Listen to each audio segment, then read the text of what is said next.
എൻ്റെ പ്രിയപ്പെട്ടവരെ, മരിയൻ മഹാഉടമ്പടിയുടെ പ്രഖ്യാപിതമായ ഫീച്ചേഴ്സ് ഓഫ് മരിയൻ കവനൻറ്റ്, അതാണ് നമ്മുടെ ഇന്നത്തെ ഉടമ്പടി ധ്യാനത്തിൻ്റെ പ്രധാനപ്പെട്ട ചർച്ചാ വിഷയം. The features of Marian covenant, അതായത് മാതാവിൻ്റെ മധ്യസ്ഥതയിൽ നമ്മൾ ഈശോയുമായി ചെയ്യുന്ന ഉടമ്പടിയുടെ അതിൻ്റെ പരിണതഫലങ്ങളും അതിൻ്റെ ഫീച്ചേഴ്സ്, വ്യത്യസ്തമായ അതിൻ്റെ രൂപങ്ങൾ.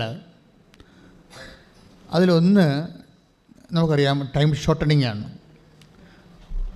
3-4 തരത്തിലുള്ള ഫീച്ചേഴ്സാണ് മരിയൻ കവനൻ്റിലുള്ളത്. Why we prefer the Marian covenant? നമ്മുടെ ഒരു ജീവിതത്തിൻ്റെ ക്രൈസിസ് ടൈമിൽ എന്തുകൊണ്ട് നമ്മൾ മരിയൻ കവനൻറ്റ് പ്രിഫർ ചെയ്യുന്നു? അതിൻ്റെ ഒരു കാരണം, ഇതിൻ്റെ കണ്ടൻറ്റ് വൈസ് ഒന്ന്, ഇത് മറ്റ് പ്രാർത്ഥനകൾക്കില്ലാത്ത വിധത്തിലുള്ള ടൈം ഷോർട്ടനിങ് സംഭവിക്കുന്നു എന്നുള്ളതാണ് ഇതിൻ്റെ ഒരു കാര്യം. ഇതിൻ്റെ ഒരു പ്രത്യേകത, നമ്മൾ എന്താണ് ഉടമ്പടി ധ്യാനത്തിൽ ചെയ്യണമെന്ന് വെച്ച് കഴിഞ്ഞാൽ, ഉടമ്പടിയിൽ ഇരിക്കുന്ന ആൾക്കാരുടെ ആധ്യാത്മികമായ വ്യത്യസ്തങ്ങളായ അനുഭവങ്ങളെയാണ് നമ്മൾ സ്കാൻ ചെയ്തിട്ട് അതിൻ്റെ വചന പരിപരിഷ്യം നോക്കുന്നത്. വചനത്തിൻ്റെ എവിടെയാണ് ആ വചനം, ഏത് വചനം അനുസരിച്ചാണ് അവർക്ക് ആ പർട്ടിക്കുലർ എക്സ്പീരിയൻസ് ഉണ്ടായതെന്ന് നോക്കുകയാണ്. ഒരു പക്ഷേ നമുക്ക് ബുദ്ധിപൂർവം നിക്ഷേപിക്കേണ്ട, വിശ്വാസം നിക്ഷേപിക്കേണ്ട ഒരിടമാണിത്. വൈകാരികമായിട്ടല്ലെന്നതിൻ്റെ അർത്ഥം, മനസ്സിലായില്ലേ? നമ്മൾ വേറെ ഏതെങ്കിലും പ്രാർത്ഥനാ രൂപം ആകുമ്പോൾ അതിനകത്ത് കുറച്ച് വൈകാരിക അംശങ്ങളുണ്ട്. ഉടമ്പടിയിൽ ഒരു വൈകാരിക അംശമില്ല, എല്ലാം ഇൻ്റലക്ച്വലായിട്ടുള്ള അംശങ്ങളാണ് ഉള്ളത്. നമുക്ക് ദൈവത്തെ എന്തുമാത്രം പെട്ടെന്ന് മനുഷ്യന് ലഭ്യമാകുമോ എന്നാണ് ഞാൻ എപ്പോഴും എൻ്റെ ധ്യാനത്തിലും എൻ്റെ സ്വകാര്യമായ പ്രാർത്ഥനയിലും കർത്താവിൻ്റെ മുമ്പിൽ കണ്ണീരിട്ടിരിക്കുന്നത്. കാര്യം, ജനം ഇങ്ങനെ വല്ലാത്ത പുതിയ ജീവിത സാഹചര്യങ്ങളാണ്. നമ്മളൊരിക്കലും നേരത്തെ കണ്ട പരിചയമില്ലാത്ത പുതിയ ജീവിത സാഹചര്യങ്ങളാണ്. എഡ്യൂക്കേഷനായാലും ജോലിയായാലും രോഗമായാലും എല്ലാം പുതിയ ജീവിത മനുഷ്യരാശി ഇതൊക്കെ മുമ്പ് ഒരിക്കലും കാണാത്ത വഴികളിലൂടെയാണ് പോണത്.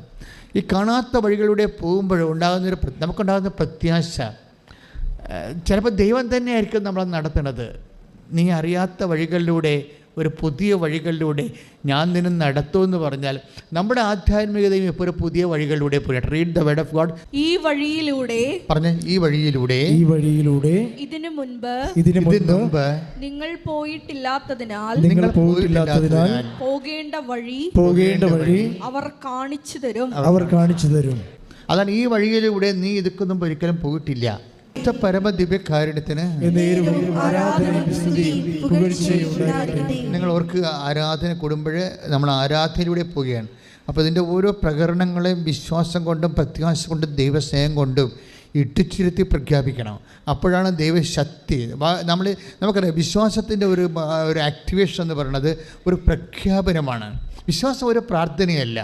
പലപ്പോഴും ഞാൻ നിങ്ങളുടെ മുമ്പിൽ പറയുന്ന 2 കാര്യങ്ങളുണ്ട് നിങ്ങൾക്ക് തരുന്നത്. ഇപ്പോൾ ഒരു വിശ്വാസ പ്രമാണം 7 സ്വർഗസ്ഥനായത് 7 എന്ന് പറഞ്ഞവർ അല്ലേ, അത് ഫണ്ടമെൻ്റൽ പ്രെയറാണ്. അതിൻ്റെ ഉദ്ദേശം എന്ന് വെച്ച് കഴിഞ്ഞാൽ, ഒന്നിൽ നിന്ന് കൃപയും ഒന്നിൽ നിന്ന് ബ്ലെസ്സിങ്സുമാണ് കിട്ടുന്നത്. എന്താ പ്രശ്നം വെച്ച് കഴിഞ്ഞാൽ, ഒന്ന് വിശ്വാസ പ്രമാണം എന്ന് പറഞ്ഞാൽ എന്താണ്? It's a proclamation. അതൊരു പ്രഖ്യാപനമാണ്. പ്രഖ്യാപനത്തിലൂടെ it is not a prayer. വിശ്വാസ പ്രമാണം ഒരു പ്രെയർ അല്ല. അതിൻ്റെ കണ്ടൻറ്റ് വൈസ് നിങ്ങൾ കാര്യങ്ങൾ മനസ്സിലാക്കിയിട്ട്, ബോധപൂർവം ബുദ്ധി കൊണ്ട് കാര്യങ്ങൾ മനസ്സിലാക്കിയിട്ട്, we believe in one God, the father almighty, the creator of heaven and earth. അതായത് ആകാശത്തിൻ്റെയും ഭൂമിയുടെയും സൃഷ്ടാവും സർവശക്തനുമായ പിതാവിൽ I believe with my all capacity എന്ന് നമ്മൾ പൂർണ്ണമായ മനസ്സോടുകൂടി ഞാൻ വിശ്വസിക്കുന്നു പറഞ്ഞാൽ തീരാവുന്ന പ്രസവം നമുക്കുള്ളൂ. കൈയിടിച്ച് കർത്താവിനെ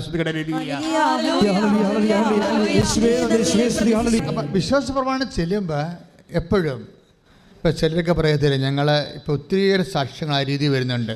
ഉപ്പ് കൊണ്ടുപോയിട്ട് ആരും ചവിട്ടാത്ത ഇടങ്ങളിൽ വിശ്വാസ പ്രമാണം ചൊല്ലിയിട്ടു എന്ന്. വിശ്വാസ പ്രമാണം ചൊല്ലുകയല്ല, ശരിക്കും ചൊല്ലുമ്പോൾ അത് നമ്മൾ പ്രാർത്ഥനയായിട്ടാണ് വരണത്. ദാറ്റ് നിങ്ങളത് പ്രാർത്ഥനയായിട്ട് കാണുന്നു. It's not a prayer. വിശ്വാസ പ്രമാണം പ്രഖ്യാപിക്കുകയാണ് ചെയ്യണത്, മനസ്സിലായില്ലേ? വിശ്വാസ പ്രമാണം പ്രഖ്യാപിക്കുകയാണ് ചെയ്യണത്.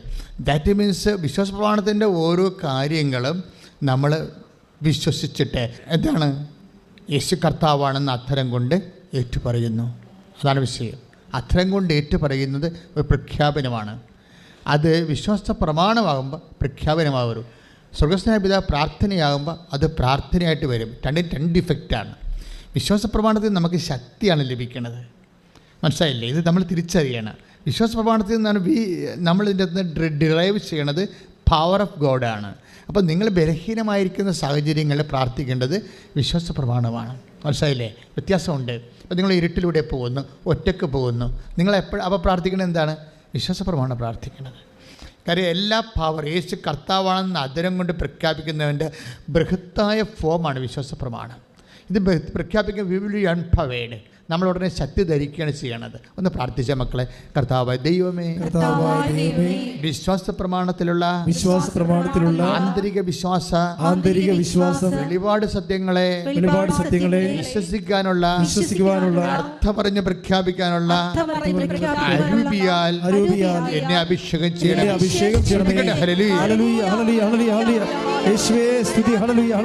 വിശ്വാസ പ്രമാണം പ്രഖ്യാപനമാണ്. അതിലൂടെ നമുക്ക് കൃപയാണ് നമ്മൾ ടാപ്പ് ചെയ്യുന്നത്, കൃപയാണ് നമ്മൾ ആർജിക്കുന്നത്. കൃപ ദൈവത്തിൻ്റെ ശക്തിയാണ്. ബലഹീനമായ സാഹചര്യങ്ങളാണ് കൃപ ടാപ്പാകുന്നത്. മനസ്സിലായില്ലേ? അതാണ് വിശ്വാസ പ്രമാണം പ്രയാസമുള്ള സമയത്ത് ചെല്ലണമെന്ന് പറഞ്ഞതിൻ്റെ കാരണം. എന്താണ് കാര്യം? 2 Corinthians 12:9 ബലഹീനതയിലാണ് ദൈവത്തിൻ്റെ ശക്തി പ്രവർത്തിക്കുന്നത്. ഒന്ന് പറഞ്ഞേ, ബലഹീനതയിലാണ് ദൈവത്തിൻ്റെ ശക്തി പ്രവർത്തിക്കുന്നത്. അപ്പം ഞാൻ ബലഹീനനായിരിക്കുമ്പോഴാണ് ഞാൻ ശക്തനായിരിക്കണമെന്ന് അതിൻ്റെ അടുത്ത വചനമാണ്.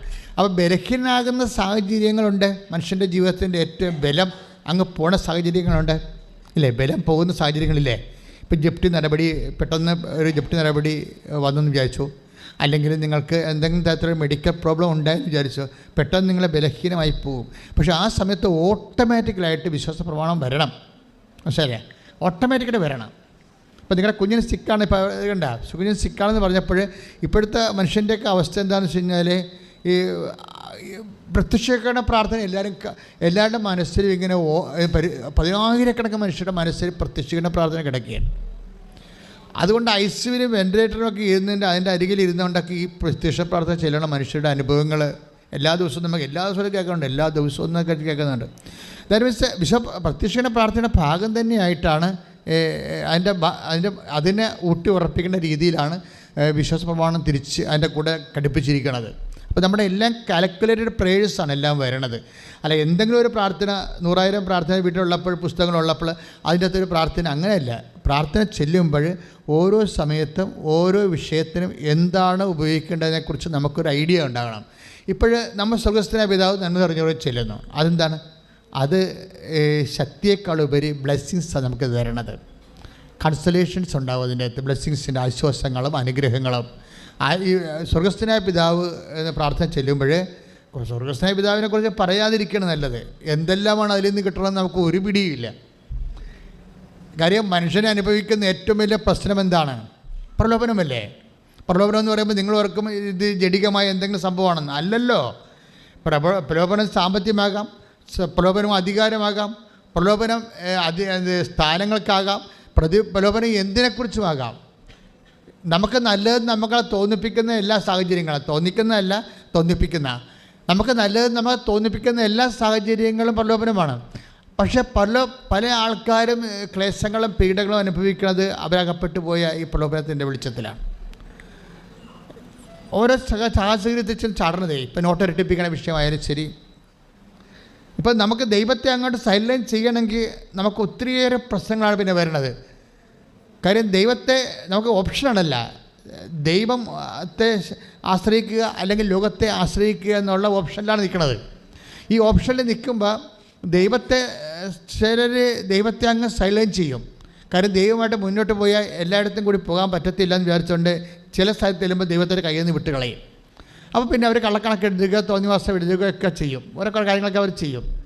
പിന്നെ അവരെന്ത് വേണമെങ്കിലും ചെയ്യും. അവർ വളയമില്ലാതെ ഒത്തിരി ചാട്ടങ്ങൾ ചാടും. ഈ വളയമില്ലാതെ ചാടുമ്പോൾ ആദ്യത്തെ സെക്ഷനിലൊക്കെ എല്ലാം ഭയങ്കര വിജയമാണ്. സെക്കൻഡ് സെക്ഷനിൽ തളരുമ്പോൾ താങ്ങാൻ അതിൻ്റെ അകത്ത് പ്രൊവിഷനില്ല. അവിടെയാണ് പ്രശ്നം എന്നത്. വിശ്വാസ ജീവിതവും അവിശ്വാസ ജീവിതവും തമ്മിലുള്ള വ്യത്യാസം ഇതാണ്. വിശ്വാസ ജീവിതത്തെ തളർന്നാൽ താങ്ങാൻ ആളുണ്ട്. കാര്യം അത് പ്രോമിസാണ്, വാഗ്ദാനമാണ്. അവിശ്വാസ ജീവിതത്തെ താങ്ങാൻ ആളില്ല. ഇപ്പം നിങ്ങൾ ദൈവത്തെ മാറ്റി നിർത്തിക്കൊണ്ട് നീ ഇപ്പോൾ കോൺട്രസെപ്ഷൻസ് ഉപയോഗിക്കുന്നു, അല്ലെങ്കിൽ നീ വേറെ എന്തെങ്കിലും അതായത് കർത്താവിൻ്റെ വചനത്തിന് നിരക്കാത്ത രീതിയിലുള്ള എക്സ്ട്രാ ആയിട്ടുള്ള സന്തോഷങ്ങൾക്ക് വേണ്ടിയോ അല്ലെങ്കിൽ ഔന്നത്യത്തിന് വേണ്ടിയോ ആൾക്കാരുടെ മുമ്പിൽ വലിയ പുള്ളിയാകാൻ വേണ്ടിയോ എന്തെങ്കിലുമൊക്കെ ലോകത്തിൻ്റെ നട്ടനടപ്പനുസരിച്ച് കെട്ടിമേച്ചലുകളൊക്കെ എടുത്താലും അപ്പോൾ നിനക്ക് വഴിവിട്ട് പോകുകയോ കിമ്പളങ്ങൾ വാങ്ങിക്കുകയോ അല്ലെങ്കിൽ ആൾക്കാരെ സമ്മർദ്ദത്തിലാക്കിക്കൊണ്ട് അവരുടെ സമ്പത്ത് അടിച്ചു മാറ്റുകയോ അല്ലെങ്കിൽ കൊടുക്കാനുള്ള സമ്പത്ത് അവർക്ക് കൊടുക്കാതിരിക്കുകയും അവരുടെ അല്ലെങ്കിൽ ശേഷിയും കാണിച്ചുകൊണ്ട് മിസ്സ പിരിച്ച് അവരെ അടക്കി ഒതുക്കി നിർത്തിയിട്ട് അവരുടെ വസ്തുവകൾ നീ ഉപയോഗിക്കുകയോ. അപ്പോൾ ദൈവത്തെ മാറ്റി നിർത്തിയ നിനക്ക് എങ്ങനെയും പോകാം. അതാണ് അവിശ്വാസ ജീവിതം എന്ന് പറയണത്. ഈ അവിശ്വാസ ജീവിതത്തിൻ്റെ അകത്തുള്ള പ്രശ്നം തളർന്ന താങ്ങാൻ പ്രൊവിഷനില്ല. അതാണ് വിഷയം. അതുകൊണ്ടാണ് ആ ലൈഫിൻ്റെ അതുകൊണ്ടാണ് do not bring us to test എന്ന് പറയുന്ന കാര്യം. അത് ഭയങ്കര സീരിയസ് വിഷയമാണ്. ഞങ്ങളെ പ്രലോഭനത്തിൽ എന്താണ് പറയുന്നത്, ഞങ്ങളെ പ്രലോഭനത്തിൽ ഉൾപ്പെടുത്തരുത്. ഉൾപ്പെടുത്തി കഴിഞ്ഞാൽ പണ്ടാരം അടങ്ങി പോകും. എന്താ വിഷയം എന്ന് വെച്ച് കഴിഞ്ഞാൽ അവിടെ തളർന്നു പോയാൽ ആദ്യത്തിലേക്ക് വെച്ചടിപ്പിച്ചേക്ക് ഏറ്റവും സാധനം ശരിയാണ്. പക്ഷേ എവിടെയെങ്കിലും പോയി കാലൊതിച്ചു പോയാൽ താഴെ നമ്മൾ ഈ സർക്കസ് കാണിക്കുമ്പോൾ താഴെ വല കെട്ടത്തില്ലേ. അവിശ്വാസ ജീവിതത്തിന് വല കെട്ടാൻ ആരുമില്ല, നടുവ് പോയത് തന്നെ. അതാണ് വിഷയം. വിശ്വാസ ജീവിതത്തിൽ വല കെട്ടാൻ ആളുണ്ട്, താഴെ താങ്ങും. നീ തളർന്നാൽ നിന്നെ താങ്ങും. അതെന്ന് വെച്ചാൽ അത് കർത്താവിൻ്റെ പ്രോമിസിൻ്റെ ഭാഗമാട്ടെ. ഇത് വേർഡ് ഓഫ് ഗോഡ്. യേശയ്യ 40:29. യേശയ്യ 40:29. തളർന്നവന് അവിടുന്ന് ബലം നൽകുന്നു, ദുർബലന് ശക്തി പകരുകയും ചെയ്യുന്നു. This is promise. ഇത് വാഗ്ദാനമാണ്. ഇങ്ങനെ അതായത് 8552 വാഗ്ദാനങ്ങളാണ് എല്ലാം ബൈബിളിൽ നിൽക്കുന്നത്. അതിൽ നമ്മുടെ എല്ലാ വിഷയങ്ങളും പെടും. എല്ലാ വിഷയങ്ങളെന്ന് വെച്ച് കഴിഞ്ഞാൽ ഈ ഭൂമിയിൽ മനുഷ്യരാശി എന്നോളം കഴിയുമോ അത്രയും കാലങ്ങളിലുള്ള എല്ലാ വിഷയങ്ങളും ആഭിമുഖ്യങ്ങളുടെ എല്ലാ വിഷയങ്ങളും അതിൽ പെടും. അതിലെല്ലാം അതിനകത്ത് വാഗ്ദാനങ്ങളുടെ പാക്കേജുണ്ട്. നമ്മളതിൽ വിശ്വസിച്ചാണ് ഇതിനെ നമ്മൾ അനുഭവിച്ച് മാറണത്. ഹെബ്രായർ അതല്ലേ പറയണത്. അവർ കേട്ട വചനം അവർക്ക് പ്രയോജനപ്പെട്ടില്ല. കാരണം എന്താണ്? അവരതിൽ വിശ്വസിച്ചില്ല. 4:2 ഹല്ലേലൂയ. എന്നാൽ അവർ കേട്ട വചനം അവർക്ക് പ്രയോജനപ്പെട്ടില്ല. കാരണം അവർ അത് വിശ്വസിച്ചില്ല. എൻ്റെ പൊന്നു മക്കളെ, അതായത് ഈ വചനം ഇപ്പം വിശ്വാസ പ്രമാണമായാലും സ്വർഗ്ഗസ്ഥനായ പിതാവായാലും വെൻ വി പ്രേ ഇറ്റ്, നമ്മളത് പ്രേയർ ചെയ്യുമ്പോൾ അതിന് മുമ്പ് നമ്മൾ തന്നെ ഒന്ന് ചെക്ക് ചെയ്യണം. ഇപ്പോൾ വിമാനമൊക്കെ പറപ്പിക്കാൻ നേരത്തെ അവർ 1.5 മണിക്കൂർ എൻജിനീയേഴ്സ് വന്ന് ചെക്ക് ചെയ്യത്തില്ലേ, അല്ലേ? വിമാനം പറപ്പിക്കാൻ നേരത്തെ അതിൻ്റെ ഹോൾട്ടിങ് ടൈമിൽ എൻജിനീയേഴ്സ് വന്നിട്ട് എല്ലാ മെഷീൻസും റീചെക്ക് ചെയ്യും. എല്ലാം ചെക്ക് ചെയ്ത് ഓക്കെ ആക്കും. പ്രെയർ ചെയ്യാൻ നേരത്തെ ഒരു പ്രീ ചെക്കിങ് നല്ലതാണ്. പ്രാർത്ഥിക്കുന്ന മുമ്പേ ഒരു ചെക്കിങ് നല്ലതാണ്. വിശ്വാസ പ്രമാണത്തിന് മുമ്പ് ഐ ബിലീവ് ഇൻ ഇറ്റ്, ഞാനീ പറയുന്ന കാര്യങ്ങൾ യഥാർത്ഥം വിശ്വസിക്കുന്നുണ്ടോ, അല്ലെങ്കിൽ ഇതൊരു യാന്ത്രികമായിട്ടുള്ള മെക്കാനിസമാണോ, വട്ട് ഐ ആം ഡൂയിങ് അതൊരു യാന്ത്രികമായിട്ടുള്ള സംഭവമാണോ, ഞാൻ പ്രാർത്ഥിക്കുന്നു അതിന് വേണ്ട ആഹാരം ഇന്ന് ഞങ്ങൾക്ക് തരണമേ, do I believe in it, ഞാനത് വിശ്വസിക്കുന്നുണ്ടോ, കർത്താവ് എനിക്ക് ഇന്ന് ആഹാരം തരുമോ, എൻ്റെ ജീവിത പ്രശ്നങ്ങളെ പറ്റി. ആഹാരമെന്ന് മീൻസ് അറിയാമല്ലോ, നമ്മൾ പറയുന്ന ഡെയിലി ബ്രെഡ് എന്ന് പറയുന്നത് ബൈബിൾ ബ്രെഡ് എന്നാണ് ഉപയോഗിക്കുന്നത്. എന്തുമാകാം. ചിലപ്പോൾ ബ്രെഡ് നിൻ്റെ വിസയാകാം, മനസ്സിലായില്ലേ? ചിലപ്പോൾ വിസ ഓഫറിങ്, നമ്മുടെ ഓഫർ നമുക്ക് വിസ ഓഫർ ലെറ്റർ വിസ വന്നിട്ടില്ലെന്നായിരിക്കും നമ്മുടെ പ്രശ്നം. അത് ബ്രെഡാണ്. സ്വർഗ്ഗസ്ഥനായ പിതാവിൻ്റെ അകത്ത് ഇത് പെടുത്തിയിരിക്കുകയാണ്. അപ്പോൾ നമ്മൾ അകത്ത് പെടുത്തിയിരിക്കുമ്പോൾ ഉള്ള സംഭവം എന്താ? ഭരണഘടനയിൽ ഉറപ്പ് വരുത്തി കഴിഞ്ഞാൽ ആ പൗരന് അത് ലഭിക്കാൻ ബാധ്യസ്ഥമാണ്. മനസ്സിലായി? അതിനാണ് കോടതിയൊക്കെ ഇരിക്കുന്നത്. ഭരണഘടനയിൽ ഒരു കാര്യം വിളിച്ച് പറഞ്ഞിട്ടുണ്ടെങ്കിൽ ഇപ്പം നമ്മുടെ ഉദാഹരണം ആർട്ടിക്കിൾ 21 അത് കഴിഞ്ഞാൽ റൈറ്റ് ടു ലൈഫ്, അത് മാന്യമായി ഇന്ത്യയിൽ ജനിച്ചവന് മാന്യമായി ജീവിക്കാനുള്ള അവകാശം ഭരണഘടന ഉറപ്പ് വരുത്തുന്നുണ്ട്. ഈ പ്രാർത്ഥനയിലുള്ള എല്ലാ പ്രെഡിക്കമെൻറ്റ്സും ഉറപ്പ് വരുത്തലാണ്. അന്നു വേണ്ട ആഹാരം ഉറപ്പ് വരുത്തിക്കൊണ്ടാണ് സ്വർഗ്ഗസ്ഥനായ പിതാവ് എൻ്റെ പ്രാർത്ഥന ഈശോ ഡിസൈൻ ചെയ്തിരിക്കുന്നത്. കർത്താവിൻ്റെ കൈയ്യടി കൊടുത്തേ. ഹല്ലേലൂയ, ഹല്ലേലൂയ, ഹല്ലേലൂയ, മഹത്വം, തളരല്ലേ, നെഞ്ചൊന്നു നീരിടല്ലേ, നിന്നെ കാണാൻ നിന്നെ കേൾക്കാൻ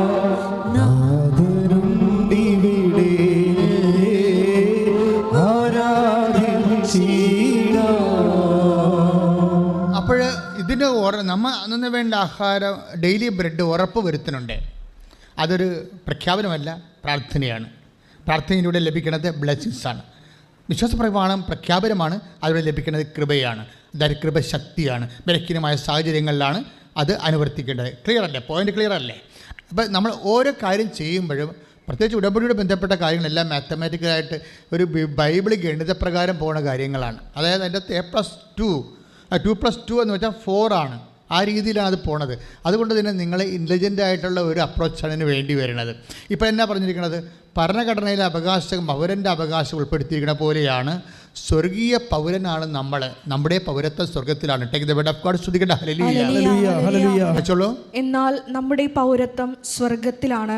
അവിടെ നിന്ന് ഒരു രക്ഷകനെ, കർത്താവായ യേശുക്രിസ്തുവിനെ നാം കാത്തിരിക്കുന്നു. വചനം ഏതാണ്? ഫിലിപ്പി 3:20. ഫിലിപ്പിയ ലേഖനം 3:20. എന്താ പറയണത്? ഒന്നേറ്റ് പറഞ്ഞ നമ്മുടെ പൗരത്വം സ്വർഗത്തിലാണ്. അപ്പം സ്വർഗത്തിൽ ശാശ്വതമായ ജീവിതത്തിന് എത്തണ വരെയുള്ള സമയത്തെല്ലാം നമ്മുടെ അവകാശങ്ങളെ സംരക്ഷിച്ചുകൊണ്ട് ആണ് കർത്താവ് ഈ ഡെയിലി ബ്രെഡിൻ്റെ പ്രെയർ ഡിസൈൻ ചെയ്തിരിക്കുന്നത്. Give us today our daily bread. അന്നു വേണ്ട ആഹാരത്തെ ഇന്ന് ഞങ്ങൾക്ക് തരണമേ. എന്തുകൊണ്ടാണ് കൃപാസനം എല്ലാം അഡ്മിറ്റ് ചെയ്യണത്?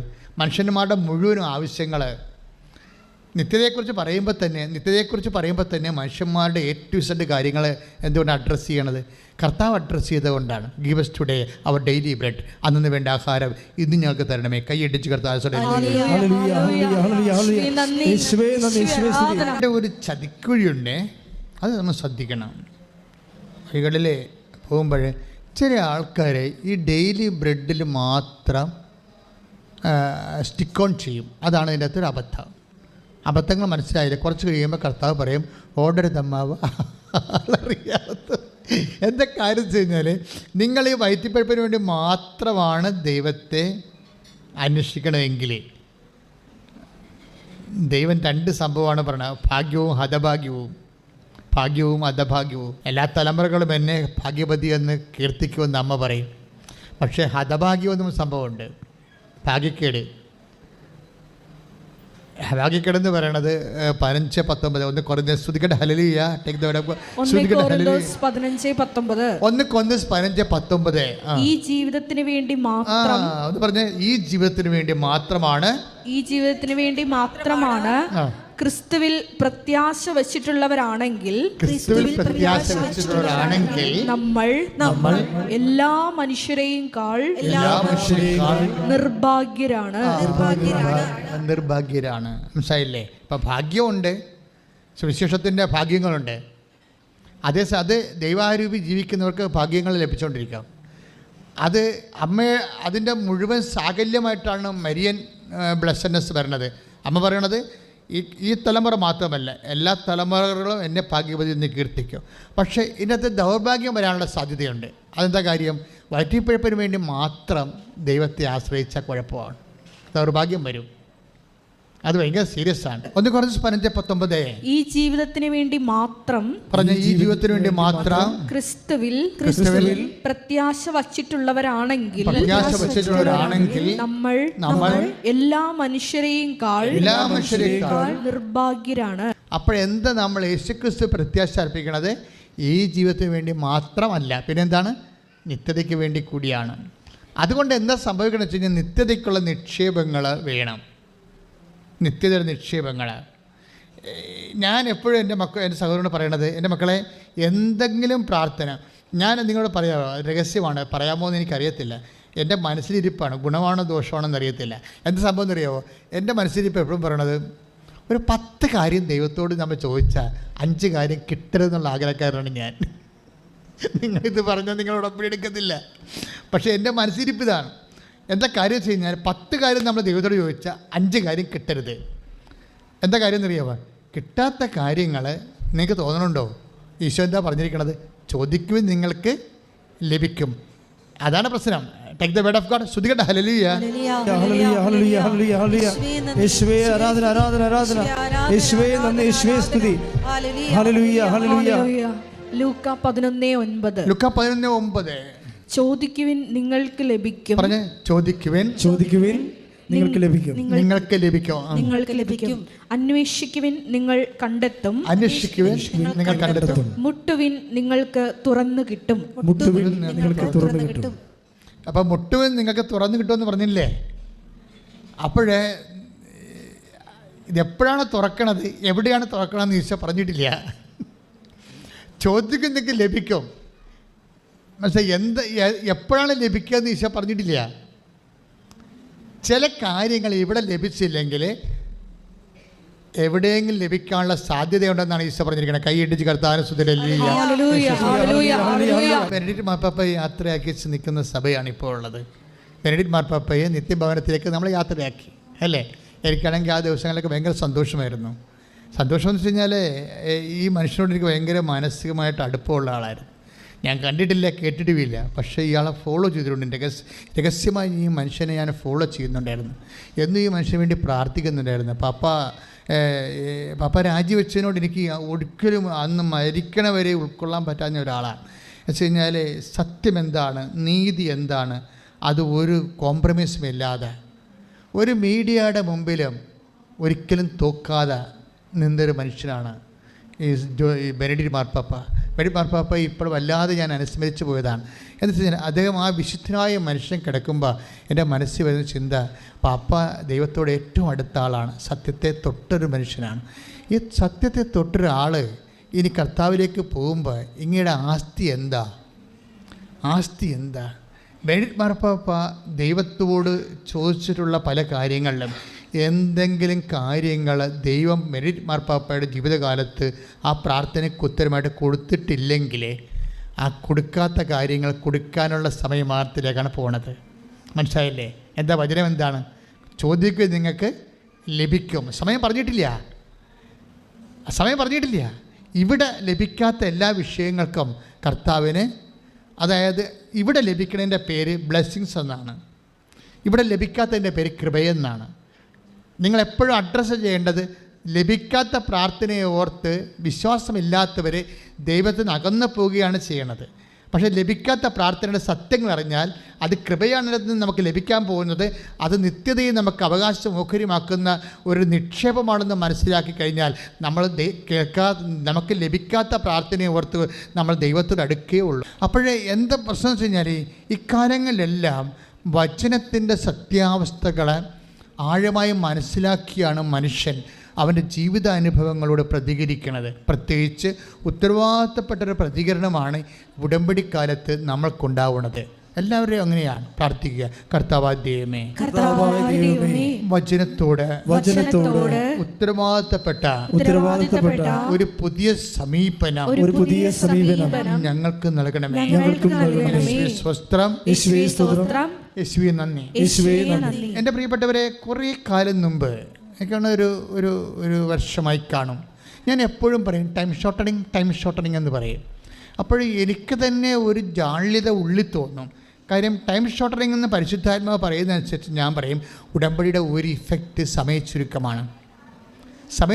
എനിക്കത് എവിടെയാണ് ഡിറൈവ് ചെയ്ത് കിട്ടിയെന്ന് ചോദിച്ചു കഴിഞ്ഞാൽ, സമയം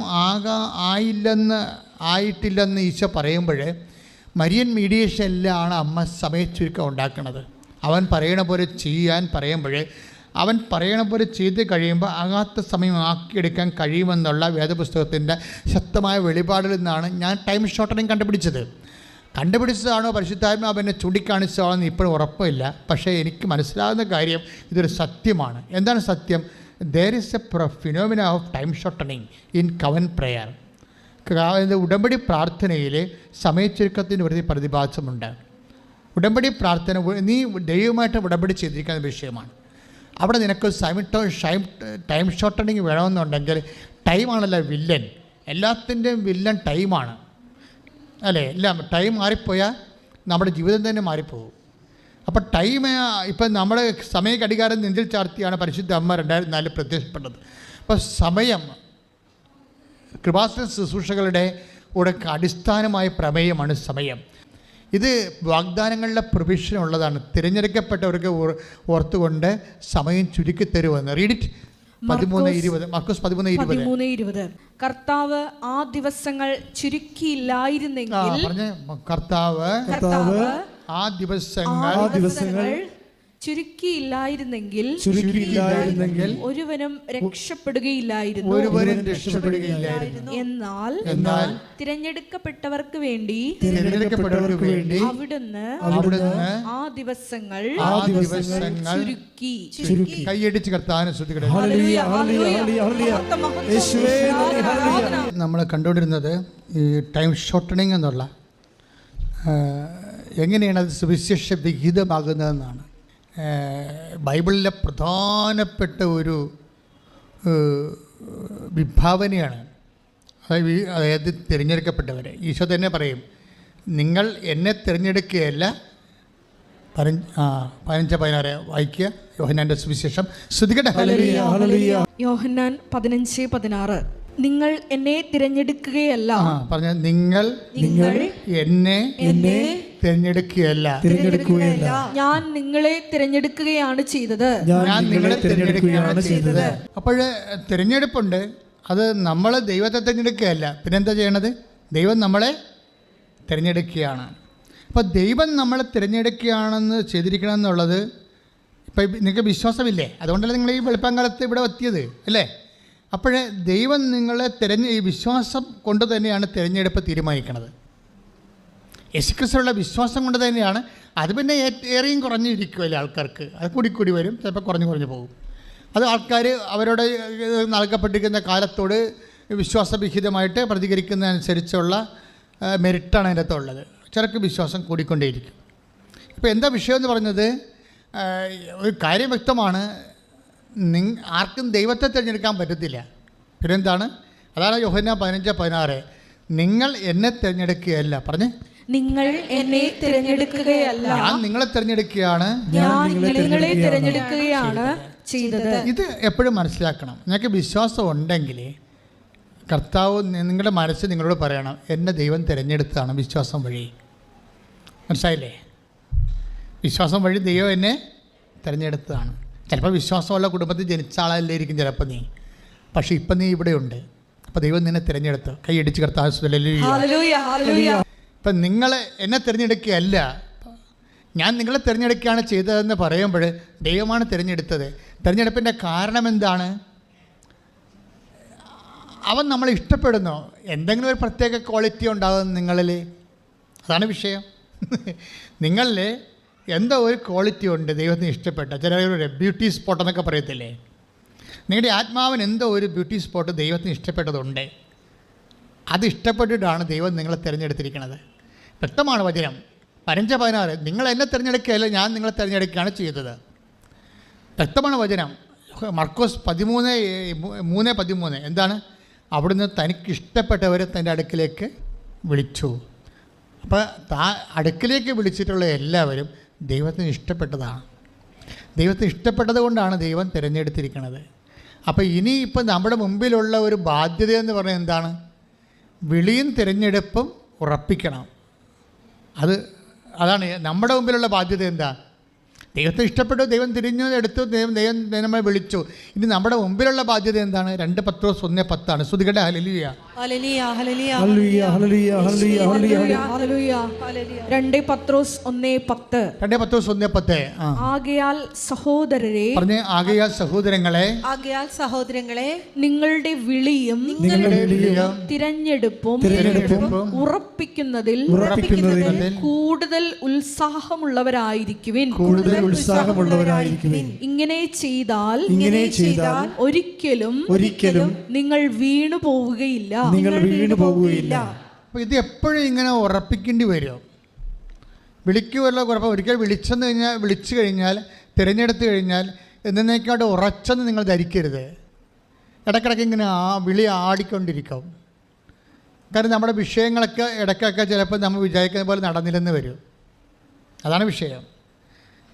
അതായത് വിഷയങ്ങൾ വിചാരിക്കുന്ന പോലെ നടക്കാതെ വരുമ്പോൾ വിളി ആട്ടത്തിലാവുമ്പോൾ പിന്നെ എന്ത് ചെയ്യും?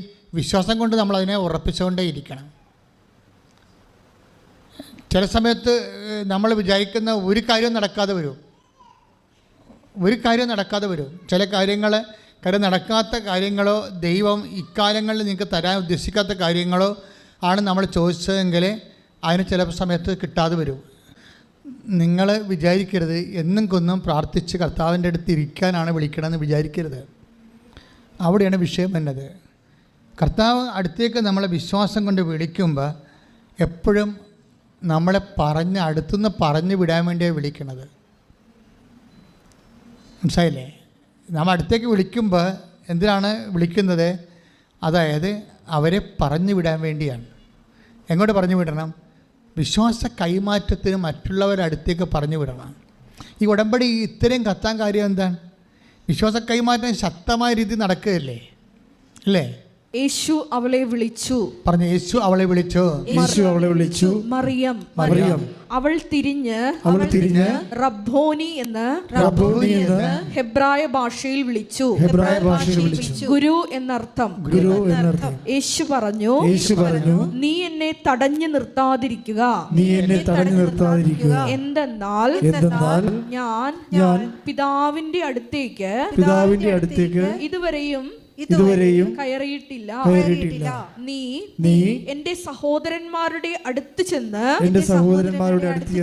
അവരോട് ഞാൻ എന്റെ പിതാവിന്റെയും നിങ്ങളുടെ പിതാവിന്റെയും എന്റെ ദൈവത്തിന്റെയും നിങ്ങളുടെ ദൈവത്തിന്റെയും അടുത്തേക്ക് ആരോഹണം ചെയ്യുന്നു എന്ന് പറയുക. മേരി മാഗ്ഡലിനോട് പോലും ഈശോ എന്താ പറയണത്? നീ എൻ്റെ അടുത്ത് തന്നെ നിൽക്കാതെ വേഗം സ്ഥലം വിട്ട് പോകണം. എന്തിനാണ്? നിന്നെ വിളിച്ചിരിക്കണത് എന്തിനാണ്? സുവിശേഷം ആകാനും സുവിശേഷം ഏൽക്കാനും വേണ്ടിയാണ്. യേശുവിനെ രക്ഷാകര സംഭവം മറ്റുള്ളവരുടെ വീണ്ടെടുപ്പിന് വേണ്ടി കൈമാറാൻ വേണ്ടിയാണ്.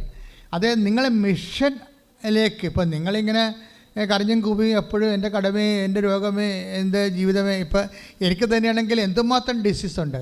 ഞാൻ I am not bother about it. എന്താ കാര്യം?